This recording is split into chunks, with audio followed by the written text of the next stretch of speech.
नहीं कर सकते। अच्छा शाजिया, ये बता दें कि एक नुक्ते पर आपने बात हो रही है, आप कह रही हैं कि 18वीं तरमीम रोल बैक वाली, लेकिन यहाँ तो क्या सराइयों पे मैंने जवाब दिया। यहाँ तो 73 के आइन के हवाले से भी बात हो रही है। आप मिसाल समझे उसकी एग्जीक्यूटिव जो मजिस्ट्रेट इख्तियारात हैं वो अंग्रेज़ का काला एक कानून था, अफसरान को ताकत दे दी थी अदालत की। चेयरमैन साहब ने खुद अपने ट्वीट में लिखा है कि उस मुतल्लिक हमारे पास प्रपोजल आया है। तो वफाकी हुकूमत ने क्या प्रपोजल दिया है एग्जीक्यूटिव मजिस्ट्रेट के इख्तियारात के मुतल्लिक? देखिए, यही बातें तो मीटिंग में डिस्कस हो रही है ना। अब हमें तो आज ही पता चलेगा कि हुकूमत ने तफसीलन क्या बात की है।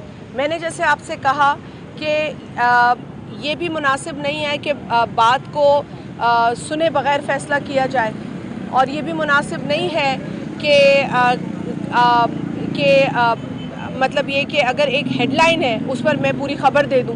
तो मैं तो यही कहूँगी आप तमाम साथियों से जो कि मेरी तरह यकीनन ना सिर्फ रिपोर्टिंग कर रहे हैं लेकिन सूबे के और मुल्क के मफाद को अपने दिल के बहुत करीब समझते हैं। तो मैं समझती हूँ कि अगर सिस्टम में कोई ऐसी चेंज या कोई ऐसी इम्प्रोवाइजेशन जिससे कि पीपल्स पार्टी के रहनुमा कराची में मीडिया से गुफ्तगू कर रहे हैं, जिसका कुछ हिस्सा आपने मुलाहिजा किया।